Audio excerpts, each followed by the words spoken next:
जब सुने के होई भोजपुरी गाना, बस बजे के चाहे गाना।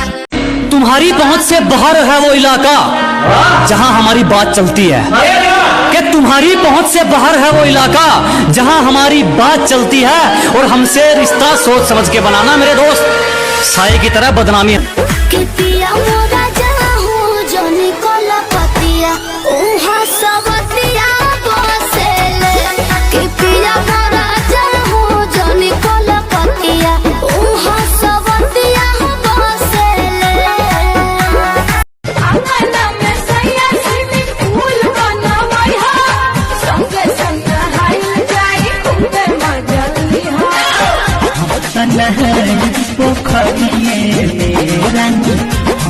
मेरी तीनों गर्लफ्रेंड को लगता है कि मेरा चक्कर कहीं और चल रहा है।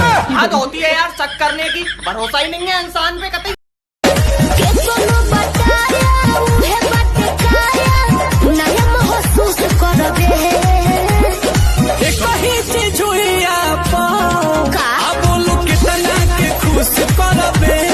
काश खुदा ने भी दिल शीशे के बनाए होते, तोड़ने वाले के हाथों में जख्म तो आए होते।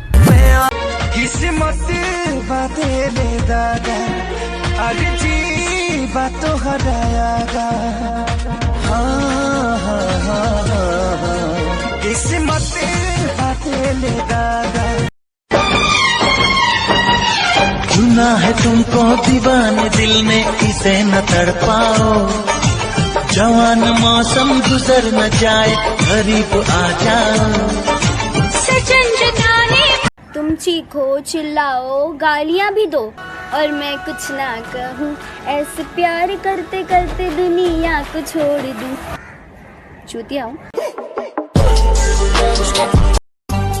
चके में खोता वाऊ जारी गाइल, के कर नजरी गाड़ी गाइल हो।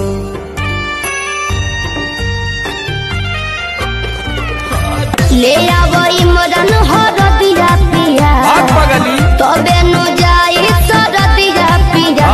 कमरिया पिया, कमरिया पिया, भइल बालक के ककरिया। अरे बाला फसा मजा करे भैया, अरे बाला समझ के इतना देखा पावर हाउस जुआली सुना जाने मेरी जाने मन, बचपन का प्यार मेरा भूल नहीं जाना रे, चस्सा मेरा प्यार।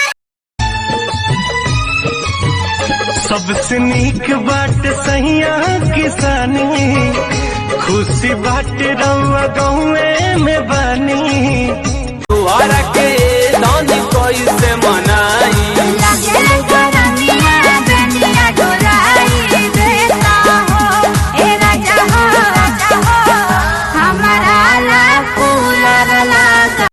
जिंदगी में ऐसा एटीट्यूड बनाओ, जो जैसा है उसे उसी की भाषा में समझाओ। गंगा जी के जोई से लोहरिया डोले, ओ सही गोरिया डोले। भगा के नहीं मेरी जान, सजा के लेके आएंगे। मेरी मोहब्बत मशवरा दूंगा। जान मेरी जाने मन, लॉकडाउन का प्यार मेरा भूल नहीं जाना रे। 250 का रिचार्ज जान तेरा किया है, लॉकडाउन का प्यार मेरा भूल नहीं जाना रे। अरे बुरे दिन है अभी, नजरअंदाज तो करेंगे ही लोग।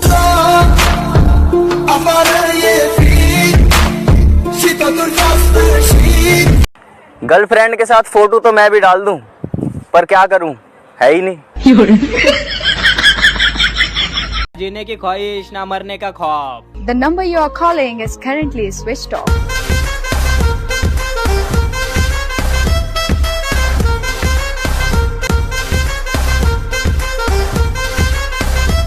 साला बचपन से ही घूमने का बड़ा शौक था, जिंदगी ने ड्राइवर बना के छोड़ दिया।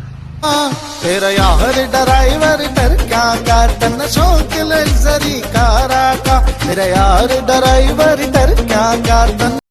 ये जिंदगी है साहिब, उलझेगी नहीं तो सुलझेगी कैसे, बिखरेगी नहीं तो निखरेगी कैसे। हाँ यार, वीडियो को लाइक जरूर कर देना। मिलते हैं अगले वीडियो में, तब तक के लिए बाय।